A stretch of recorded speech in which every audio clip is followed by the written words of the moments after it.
Scientific religion और वैज्ञानिक धर्म जिसको हम कहेंगे। पहले ही मैं आपको बता चुका हूँ कि जो हमारे जो धार्मिक कर्म होते हैं या जो अलग अलग विधि जो बताए गए हैं, तो उसका साइंटिफिकली मैंने बताने की कोशिश की थी, लेकिन उसके ऊपर जाके और थोड़ा डिटेल में मैं आपको बताऊंगा कि how the various karmas related to in our dharma is have a scientific base. एक वैज्ञानिक दृष्टिकोण से मैं बताने की कोशिश करूंगा कि जो कुछ भी धर्म ने बताया हुआ है वो किस प्रकार से वैज्ञानिक है और वो क्या होता है, और हमारे लॉजिकल माइंड को सेटिस्फाई करने से फिर किस प्रकार से हमारी रुचि उसमें बढ़ती है। तो देखो, धर्म में भिन्न भिन्न प्रकार के देवताओं का वर्णन आता है। जैसा कि हमारा धर्म है 33 कोटि, मतलब देर आर 33 काइंड्स ऑफ देवताज आर मेंशन। वो 33 प्रकार के जो देवता है वो प्रमुख है, और बाद में उसके आगे का भी मैं बताऊंगा। लेकिन इसके पहले साइंटिफिकली हमें देखना पड़ेगा कि क्या एक्चुअल में है। तो उसके लिए पहले मैं आपको बताता हूँ कि आपको दो जो चीज़ें हैं वो सबको पता है, जैसे कि एक तो मृत्यु और दूसरा जीवित। इसमें का जो डिफरेंस है, यानी एक आदि जीवित व्यक्ति और मृत व्यक्ति या कोई भी कहो हम, तो पहले जीवित का अर्थ क्या होता है वो समझ लो। जीवित का अर्थ होता है गतिशील, means there is a movement, some types of movement is there. तो उसको हम कहते हैं कि वो जीवित है, मतलब कुछ ना कुछ उसमें वो गतिशील, मतलब कुछ ना कुछ हलचल उसमें होती रहती है, तो उसको जीवित कहा गया है। दूसरा मृत, मतलब there is a no we can say the movement, उसमें कोई गतिशीलता नहीं होती है और उसको हम मृत कहते हैं। तो ये सबको पता है। ये बताने का कारण अभी मैं आगे बताता हूँ कि देखो, ये जो ब्रह्मांड है पूरा, ठीक है, ये ब्रह्मांड में अपने आप ही सब कुछ होता है। हमें बोलना नहीं पड़ता कि अभी दिन निकलना चाहिए या रात होनी चाहिए या अभी बारिश होनी चाहिए या जो कुछ भी जो सीजन्स है। तो ये ब्रह्मांड में पूरा जो चल रहा है वो सिस्टमेटिकली ऑटोमेटिकली चल रहा है। हर दिन सूरज उगता है, डूबता है। हालांकि वैसे देखा जाए तो वास्तविकता है, लेकिन सत्य कुछ और है। जो प्लैनेट्स है वो अपने ही एक्सिस में रोटेट करते हैं, और due to that rotation we feel that there is a day and night, है ना। लेकिन सूर्य तो अपने स्थान पे स्थित है, due to the rotation of earth हमें वो दिखने में आता है दिन और रात। तो ये जो सब प्लैनेटरी सिस्टम्स है या फिर जो पूरा एनवायरनमेंट है, अभी वो स्थिर है क्या? स्थिर है क्या मतलब उसमें कुछ गतिशीलता नहीं क्या? क्या दिन तो दिन ही चलते जा रहा है क्या? रात नहीं हो रही है क्या? क्या बारिश चल रही है तो बारिश का ही मौसम चल रहा है क्या सालों से? मतलब वो एक ही स्थिति में है क्या?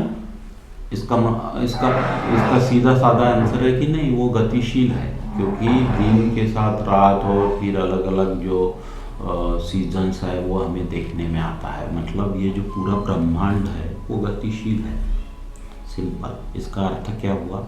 इसका अर्थ कि ब्रह्मांड जीवित है, ठीक है। तो गतिशीलता वो ब्रह्मांड में है और इसलिए वो जीवित है, ये आपको समझ में आ गया। अभी जीवित होने के वजह से ये ब्रह्मांड को चलाने वाला कोई ना कोई होगा, ठीक है। एटो मोड पे तो भी वो चल रहा है, लेकिन इसको बनाने वाला तो कोई ना कोई होगा और चलाने वाला कोई ना कोई होगा। तो इसको बनाने वाला और चलाने वाला, जिसको हम कहेंगे सुपर नेचुरल पावर, और धर्म उसको कहते हैं भगवान, गॉड, है ना। तो इस प्रकार का है। अभी ये ब्रह्मांड गतिशील है, चलायमान है, तो अलग अलग कंपोनेंट के आधार पे वो चल रहा है। मतलब अलग अलग प्रकार की शक्ति की जरूरत है उसको चलाने के लिए। तो जो पावर हाउस है जैसी शक्ति क्यों लगती है वो अभी मैं थोड़ा सरल भाषा में और जाता हूँ। देखो आप लोग जो पानी यूज करते हो पीने का या जो कुछ भी, वो पीने का पानी ग्राउंड से आता है और उसको हम पंप करते हैं ऊपर के टंकी में। तो ये जो पंपिंग करने का है तो उसको शक्ति चाहिए, ठीक है। तो वो जो पंप है उसको हम कहेंगे power house, and due to that power house क्या हो रहा है कि जो पानी है वो ऊपर पंप हो रहा है, then we are using that. तो ये ब्रह्मांड में भी जो अलग अलग सीजन है तो ऐसे कुछ पावर हाउस होंगे कि जिसके वजह से वो गतिशील हो रहा है। तो ये जो पावर हाउस है उनको कहते हैं देवता। धर्म ने उनको नाम दिया है देवता। तो ये 33 प्रकार के देवता है, ठीक है। तो ये 33 प्रकार में अलग अलग प्रकार का वर्णन उसको आता है और इसका ज्ञान जिसको प्राप्त हो जाता है उसको ब्रह्मांड का ऑटोमेटिक ज्ञान प्राप्त हो जाता है। तो ये 33 प्रकार में देखो पहले आते हैं 12 आदित्य, है ना। तो 12 आदित्य आने के बाद में 8 आते हैं वसु, हो गए 20। फिर आते हैं 11 रुद्र, कितने हो गए 31, और 2 आते हैं अश्विनी कुमार, हो गए 33, ठीक है। तो इस प्रकार से ये जो 12 आदित्य, 8 वसु, 11 रुद्र और 2 Ashwini Kumar, these are the power houses of this universe. ये जो ब्रह्मांड है उनके पावर हाउस है वो। और वो जो पावर हाउस होने की वजह से ये ब्रह्मांड यदि जीवित है, गतिशील है, तो फिर वो गतिशीलता वाइब्रेशंस एंड फ्रीक्वेंसी से जानी जा सकती है, ठीक है। There is a vibration and frequency, उसको हम कहते हैं कंपन के वजह से। अब ये जो पावर हाउस है उनके कंपन है और वो कंपन के वजह से वो पावर रिलीज करते हैं। तो हमारे जीवन में जो कुछ भी, कोई भी व्यक्ति हो संसार का, वो जो कुछ भी प्राप्त कर रहा है वो वो देवताओं का जो वाइब्रेशनल फ्रीक्वेंसीज है उसकी कृपा होने के वजह से उसे वो प्राप्त हो रहा है। उसने ये जन्म में ठीक है नहीं की होगी उसकी प्रोसेस, लेकिन कभी ना कभी की है तो उसका फल उसको वो जो वाइब्रेशन है उसके वजह से मिल रहा है। अच्छा लो, बुरा लो, या किसी प्रकार का भी फल ले लो, वो उसका नतीजा है, ठीक है।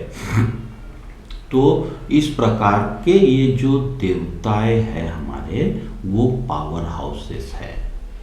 इसमें आगे के जो है वो बताना उचित नहीं होगा, तो भी इसके आगे का थोड़ा मैं बताऊंगा। ये जो 33 हो गए, दूसरे है 51 जो है वो है शक्तिपीठ और उसको कहते हैं पावर हाउसेस। तो ये टोटल जो पावर हाउसेस है 33, 51 जो कि शक्तिपीठ कहे गए हैं, जिसके वो देवियों के अंडर में वो आते हैं, अलग अलग देवियों के, और उनकी शक्ति के आधार पे वो शक्तिपीठ पे जब कोई व्यक्ति पहुंच जाता है तो उसको वो देवी की कृपा होने के बाद में वो देवी के जो वाइब्रेशनल फ्रीक्वेंसी है उसके साथ वो मैच होता है, उसमें उस प्रकार की शक्ति देखने में आती है। तो अभी ये जो वाइब्रेशनल फ्रीक्वेंसीज है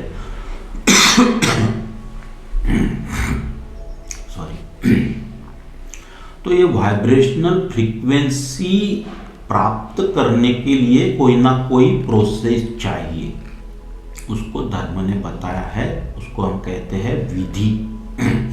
धर्म में अलग अलग प्रकार के कर्म और विधि का जो वर्णन आता है उसे कहते हैं साइंटिफिक वे में these are the tools and technique to reach at that vibrational level.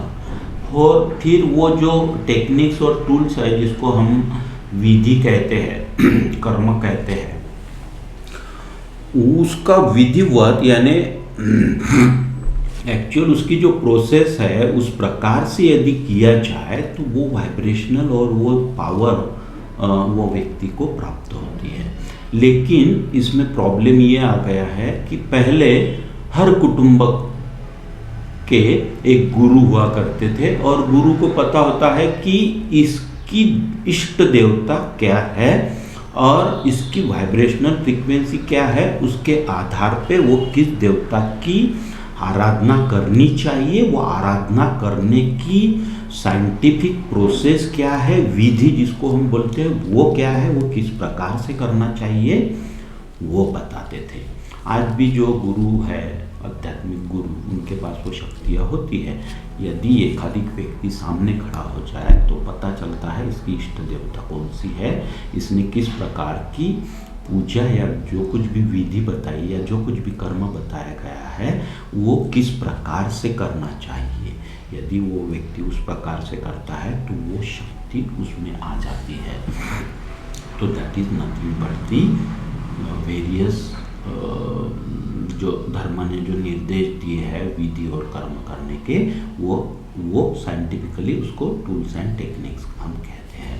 अभी ये जो देवी देवताएं हैं, इसके ऊपर का भी एक होता है, वो शायद बताना ठीक नहीं होगा, तो भी आपके जानकारी के लिए मैं बता दूं कि ये जो चला रहा है कोई, जिसको हम परमेश्वर, भगवान या सुपरनैचुरल पावर कहते हैं, तो उसकी एक वाइब्रेशनल फ्रीक्वेंसी है। ये पूरे यूनिवर्स ब्रह्मांड की एक वाइब्रेशनल फ्रीक्वेंसी है। जब हमारी बॉडी की एक वाइब्रेशनल फ्रीक्वेंसी है, हर इंडिविजुअल जो हर व्यक्ति है उसकी अपनी फ्रीक्वेंसी होती है और उस प्रकार की विविधता हमें देखने में आती है। जब हमारी वाइब्रेशनल फ्रीक्वेंसी ब्रह्मांड के फ्रीक्वेंसी के साथ मैच हो जाती है, then we get the blessing, means we got the power of this देवता। और ये कब पॉसिबल होता है, ये तभी पॉसिबल होता है जब गुरु, आध्यात्मिक गुरु आपको पता, मैंने जैसा बताया कि उसके सामने आप खड़े होते उसको पता चलता है, तो आपको वो बताए कि किस प्रकार से क्या करना चाहिए। और जब आप पूरे सरेंडर होंगे, आपका लॉजिकल माइंड जो है थोड़ा साइड में रख के जब आप पूरे सरेंडर होंगे और पूरे विश्वास के साथ वो करेंगे, तब वो प्राप्त होगा। लेकिन उसमें भी ऊपर की बात मैं बताता हूँ, ये जो शक्तियाँ हैं, जो धर्म गुरु या जो स्पिरिचुअल लीडर है, जो हमारे महर्षि संत ऋषि होकर गए हैं, उनके पास ऑलरेडी मौजूद थी। जैसे कि हमारे जो अलग अलग धार्मिक गुरु होते हैं, जिसको महाराज कहते हैं, तो उनके पास भी वो शक्तियाँ, वो देवी देवताओं का वास उनमें भी था। उनके सिर्फ सानिध्य से या सिर्फ देखने से या किसी प्रकार से कृपा दृष्टि से वो आदमी में वो वाइब्रेशंस शुरू हो जाते थे और फिर वो व्यक्ति उस प्रकार की शक्ति पाने में या फिर अपना जीवन अच्छे प्रकार से जीने में वो सक्षम होता था। तो